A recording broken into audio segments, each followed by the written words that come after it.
behold, behold, behold, the atheist's nightmare. Now, your nickname is the Banana Man. Yeah, evolution comes from the imaginations of men. It's very nebulous. It's as big or as small as the imaginations of men, and you can see it by the language they use, the language of speculation. We believe, perhaps, maybe, could have. Well, you see, this is where you and I fundamentally differ, Ray. My understanding of reality is contingent on reality, whereas yours is not. Yep, given the right observations, I will correct my views to make them congruent with reality. And if that involves jettisoning the theories of Newton, Einstein and Darwin, then so be it. Now let's compare this to Ray. Ray's understanding of reality is not contingent on reality, because he already deems himself to have divine insight. But I could have stopped you there because I know what was in the beginning. You don't know. I know what was in the beginning. In the beginning, God created the heavens and the earth. You don't know, I do. That's right, there is no evidence that could be presented to Ray to make him change his mind, because he knows. The irony is, of course, is that Ray, who is so proud of his absolute knowledge of the origin of the universe, has a less than impressive track record when it comes to the origin of, oh, I don't know, let's pick a subject at random. Let's say the origin of bananas. Point at the top for ease of entry. It's just the right shape for the human mouth. It's chewy, easy to digest, and it's even curved toward the face to make the whole process so much easier. Seriously, Kirk, the whole of creation testifies to the genius of God's creative hand. Yeah, Ray initially used his absolute knowledge to say that bananas speak to the glory of God's creation. Then Ray released a video saying that he was misquoted, and that he accepted that bananas were selectively bred by man. Banana Man is a reference to an illustration presented by Comfort, in which he compared the complex design elements of a Coke can to the complex design elements of a banana. In order to demonstrate that thoughtful design by a designer is required for both example. However, atheists removed the Coke can from the video version and sent it across the internet, saying that Comfort believed that the banana was conclusive proof of God's existence, missing the point of the illustration completely. They also said that the banana had been modified over time by man to fit in the palm of the hand, and not by God. Comfort apologized for his mistake about the banana, saying, "My apologies for not explaining myself more clearly. I was not aware that the common banana had been so modified through hybridization." And then in his latest interview he says that there is no evidence that bananas were genetically engineered. Especially the guy that made that banana video and using a modern, weird-shaped banana and saying it was genetically altered when there was absolutely no credibility to his claims at all, is bogus. I know what was in the beginning. In the beginning, God created the heavens and the earth. You don't know, I do. There's a famous quote from a famous scientist that adequately sums you up here, Ray. Ignorance more frequently begets confidence than it does knowledge. Yep, that's right, Banana Man. Your bitch ass just got served by Darwin.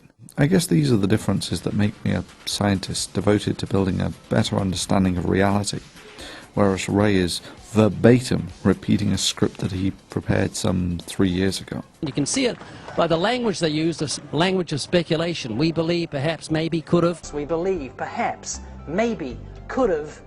And even back then, his ace in the hole was asking a bunch of, well, with all due respect, greasy high school students what their understanding of evolution was, and then crowing when they couldn't give a cogent explanation of something they didn't understand.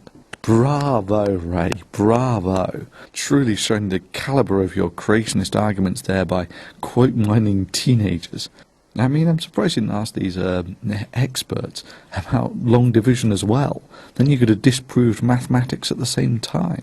Now, Ray recently staged a cheap publicity stunt where he put a creationist introduction into the seminal work of Charles Darwin, The Origin of the Species. How many Origin of Species books did we get onto the university campuses last Wednesday? 170,000. 170,000, and how many campuses? 100 top campuses across the U.S. That was the main point of the whole thing. I don't want to turn people against evolution. I want them to doubt evolution enough to re-examine or examine the claims of the gospel. What are you on, Ray? Evolution at its simplest is that in iterative self-replicating systems, more successful patterns, by definition, propagate better than less successful ones.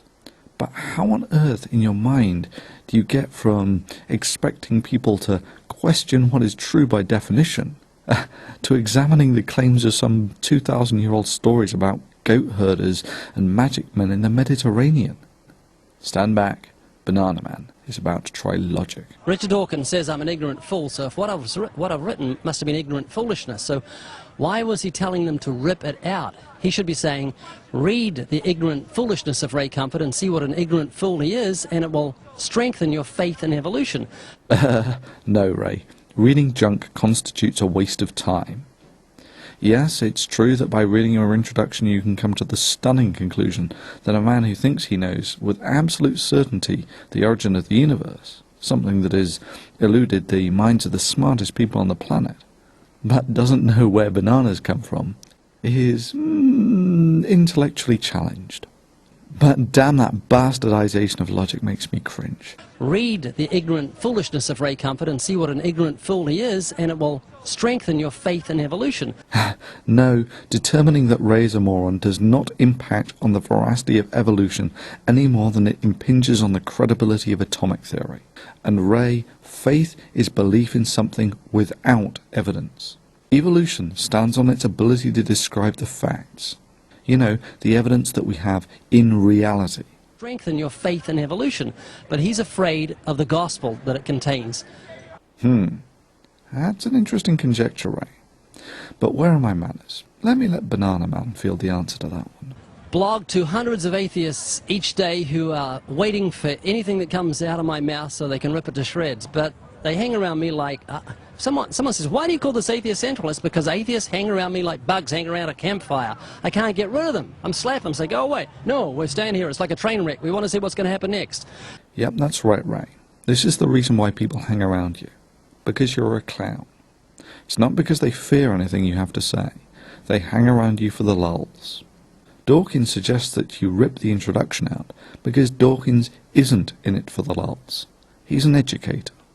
And your introduction is comparable to putting an introduction in a book about leprosy, saying that it's nothing to do with bacteria, and that God describes how to cure leprosy in the Bible by killing a bird and then dipping another bird in the blood of the first and then letting it go, and then getting all surprised when healthcare professionals of one sort or another get kind of pissy at you. So I want to thank that lady that put the Origin of Stupidity video on. That got well over 1 million views advertising the book.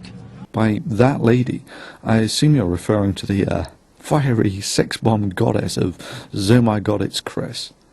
Yeah, I'd like to thank her too. Nice one, Chrissy. I really appreciate it, because that was free publicity and they've done a great job. So in essence, the atheists have catapulted Way of the Master, your ministry about evangelism, Jesus Christ, God, to the next level, haven't they? Yeah, Ray. I love the desperate attempt to put a positive spin on it. But face it, it was free advertising for, as you put it, a train wreck. I guess another fundamental difference between us, Ray, is I would not be happy for free publicity as Banana Man or Mr. Moron performs another unintentionally funny intellectual train wreck. However, you have stepped up to the plate, and in this role, both of us seem to be happy. Regrettably, we lost PCS, but I'm perfectly happy for Banana Man to succeed him in all of his offices. But in their effort to make him look foolish, atheists gave Ray Comfort an international platform for his message. Behold, behold, behold, the atheist's nightmare. Yeah, that's almost right. Ray is famous for being an idiot. But even if this did somehow transfer us publicity for the Bible, anyone in product promotion or brand image would projectile vomit, Exorcist style, that the idea of having this sort of promotion, you know, it'd be kind of like having a lead paint manufacturer endorsing a line of toys for children. Ray is aware of his train wreck persona too, and you have to look no further than his attempts to rewrite history to realise this. Firstly, claiming that his banana argument was valid but misquoted.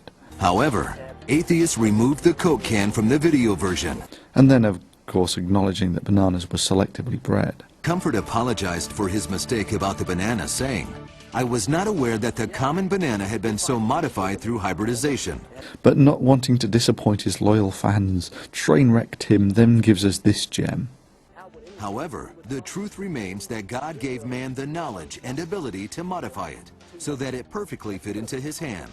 He did the same with big dogs, so they can fit into his car. Yeah, sure, Ray. 30,000 or so years ago, when man first started selectively breeding the domestic dog, he thought, you know, we should breed a small dog such that in 30,000 years' time when we invent the car, our dogs will fit in them. Anyway, sometime later Banana Man gives up trying to justify his bananas prove God argument is valid but misquoted, and happily performs the routine as legitimate humour. The banana and the hand are perfectly made, one for the other. You'll find the maker of the banana, Almighty God, has made it with a non-slip surface. It has outward indicators of inward contents: green, too early, yellow. Yeah, this is the champion of creationism, performing his argument for God as legitimate humour. Way to fill PCS's shoes, Ray.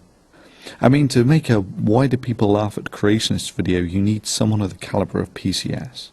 But to make a Why Do Creationists Laugh at Creationists video, that requires a Banana Man.